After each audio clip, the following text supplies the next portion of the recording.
ये हमारे बीच में नाजिया इलाही खान जी हैं, जो एकल का बुक लॉन्च करने के लिए आए हैं। लेखिका है ये, एकल एक क्रांति गुप्ती। हाँ जी,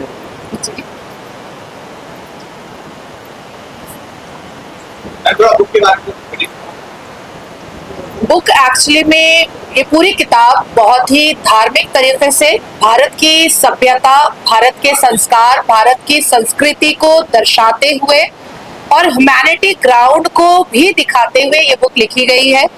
बुक में एक ऐसे व्यक्ति को लिखा गया है जिसने पहली बार एकल में क्या काम हो सकता है, कैसे हम सोशल सर्विस कर सकते हैं, उन्होंने अपनी विचारधारा को अपने हरकतों से, अपनी एक्टिविटी से दिखाया था, अपनी एक्टिविटी से दर्शाया था।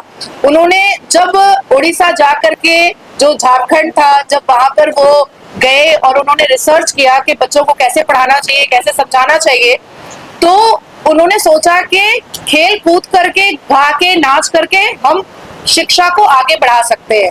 तो उसी को मद्देनजर रखते हुए, उसी को देखते हुए इस बुक को आगे लिखा गया है। और सबको पता है कि एकल ने हमेशा बहुत ही खूबसूरत समाजी काम किया है और एक सामाजिक कार्यकर्ता की तरह हमेशा भारत की प्रथाओं को लेकर के आगे बढ़ा है, हिंदुत्व को लेकर के आगे बढ़ा है, इस राष्ट्र भूमि के हित में हमेशा काम किया है।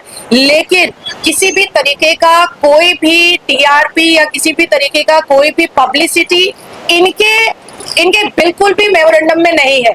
एकल एक ऐसी संस्था है जो अपने काम से जानी जाती है, अपने नाम से नहीं जानी जाती है। एकल वहां पहुंचती है जहां शायद कोई नेता और मंत्री भी नहीं पहुंच पाते हैं। एकल वहां जाकर के काम करती है जहां शायद हमें जाने में इनका इंतजार करना पड़ता है। एकल वैसे बच्चों को शिक्षा देती है जिनके बारे में हमें भी नहीं पता होता है या सरकार को भी नहीं पता होता है। तो मुझे लगता है कि सरकार के लिए एक बहुत बड़े पिलर का काम कर रही है एकल, और सरकार को भी इन चीजों को मतलब मुलाकात करवा देता है एकल के। देखिए यहाँ पर भी इतना ज्यादा काम था जो एकल ने अपने अंडरटेक लेकर के किया है। हमारे भारतवर्ष में, इस देश के समाज को भिन्न भिन्न भागों में बंटने का वातावरण निर्माण किया गया, और ऐसी स्थिति में हमारा जो वनवासी समाज है वह मुख्य धारा से बहुत कुछ कटता गया। परिणाम था, अनेक विदेशी लोगों ने आकर के उनका शोषण भी किया, उनको धर्मांतरित भी किया। स्वातंत्र भी सावरकर कहा करते हैं कि धर्मांतर राष्ट्रांतर हो जाता है, और इसलिए धर्मांतरण के माध्यम से राष्ट्र विरोधी शक्तियों को यदि बढ़ावा नहीं देना हो तो हमारे वनवासी भाइयों के साथ समरसता का संबंध हम लोगों को निर्धारण करना चाहिए, और यह प्रेम से करना चाहिए, उनकी आवश्यकताओं को पूर्ण करके भी करना चाहिए। इसका संज्ञान लेकर के जिस एकल अभियान का आरंभ हुआ उसके बारे में मुझे अपार आदर है, और भारत की समरसता निर्माण करने के लिए यह अभियान सर्वाधिक योगदान दे रहा है, यह हमारा अनुभव है। क्योंकि आप जब लिख रहे हो कई लोग फोन बोलते आए होंगे, इस तरह से आप विवाद बोलते हैं। मैं जब लिख रही थी तो किसी को तो पता नहीं था कि मैं कुछ लिख रही हूँ। इसके बाद भी मेरी एक बुक आने वाली है, मुस्लिम बेटी की पुकार। तो जब लिख रही होती हूँ तो किसी को पता नहीं होता है, लेकिन मेरे मैं एक्चुअली बेबाक नहीं बोलती हूँ। आई कांट से कि मैं बेबाक बोलती हूँ। यहाँ पर कितने पत्रकार हैं जो मुझे जानते हैं, जो मुझे रोज बैठाते हैं अपने पैनलिस्ट एज अ पैनलिस्ट। मैं बेबाक नहीं बोलती हूँ, बहुत फैक्ट को बहुत क्रिस्टल क्लियर बोलती हूँ। जो भी चीजें फैक्ट होती हैं, जो संवैधानिक होती है, जो बिल्कुल व्हाइट को व्हाइट और ब्लैक को ब्लैक बोलने की मेरी आदत हमेशा से रही है। तो आपको तो पता ही है कि 8 सितंबर 2024 में पश्चिम बंगाल में मॉब लिंचिंग हो रही थी मेरी। उसके बाद फिर अभी मैं गंगा स्नान करने जा रही थी और रमजान का महीना था, तो वहां पर भी अटैक हुआ। और ऐसी धमकियां तो रोज 200 मिलती हैं। लेकिन अगर संकल्प आपका बड़ा होता है, अगर आपके अंदर जोश होता है और मातृभूमि के लिए प्यार और श्रद्धा होती है और अपने राष्ट्र के लिए डेडिकेशन नहीं डिवोशन होता है, तो आप फिर इन सब चीजों से बिल्कुल परे हो जाते हो। आपका लक्ष्य बहुत क्रिस्टल क्लियर होता है कि अपनी मातृभूमि के लिए मर मिट जाना। तो बस ठीक है, मरेंगे तो मरेंगे, एक जान है, अल्लाह लेगा या अल्लाह का बंदा ले लेगा। अत्यंत बड़ा हमारा वर्ग वनवासी लोगों का है, उनको मुख्य धारा में जोड़ना यह बहुत बड़ी चुनौती थी। इसके बाहर कैसे निकले यह प्रश्न था। एकल विद्यालय के माध्यम से इसका उत्तर हम लोगों को मिला और उसका परिणाम भी हमने देखा।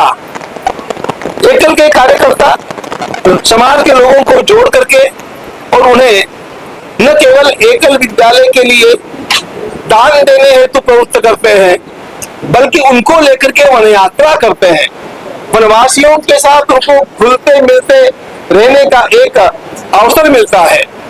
वनवासियों का वह जीवन देख करके उनको त्याग करने की अधिक प्रेरणा प्राप्त होती है और वनवासियों को भी लगता है ये केवल डोनेशन दे करके बिछुड़ने वाले लोग नहीं है, ये वैसे हम लोगों से प्रेम करते हैं।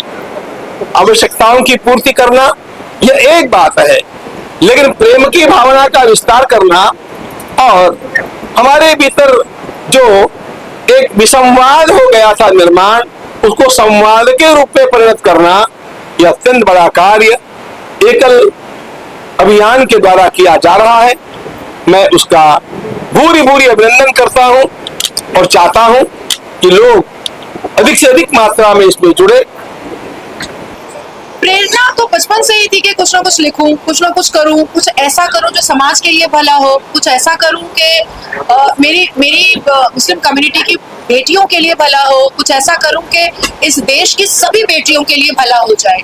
तो आपने देखा होगा कि हमेशा मैं ह्यूमैनिटी पर बहुत बात करती हूँ, हमेशा मैं लव जिहाद को रोकने की बात करती हूँ, हमेशा मैं ट्रिपल तलाक को और पॉलीगेमी, निकाह मसला, तो ऐसी चीजों से और जिस तरीके से ह्यूमैनिटी कहीं ना कहीं दूर जाती जा रही है और एक वेस्टर्न कल्चर कहीं ना कहीं अडॉप्ट कर रहे हैं भारत की युवा पीढ़ी, तो इसलिए मुझे लगा कि मुझे एक ऐसी पुस्तक लिखनी चाहिए जो सोशल सर्विस को दिखाए, जो ह्यूमैनिटी को दिखाए और दोबारा हमारे युवाओं को अपनी प्रथाओं से और अपनी सभ्यता से जोड़े। होगी, हर जगह होगी और ये आपको इंटरनेट पे मिलेगी, ऑनलाइन भी मिलेगी और ये बुक शेल्फ जैसी आम बुक मिलती है वैसे मिलेगी, लेकिन ये आम बुक नहीं है।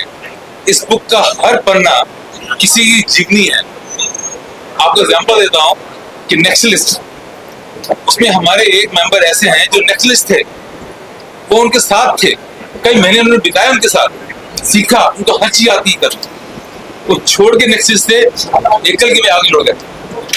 कितने गांव थे जहां पर के गांव जो नेक्सलिस्ट फ्री हो गए, उसका कारण एकल ही था। तो आप अगर उस किताब को देखेंगे तो किताब में हर पन्ने के अंदर किसी न किसी की जीवनी है, कोई स्टोरी नहीं है, किसी ने अपनी मर्जी कुछ नहीं लिखा हुआ, सिर्फ और सिर्फ एक्सपीरियंस है उसके अंदर।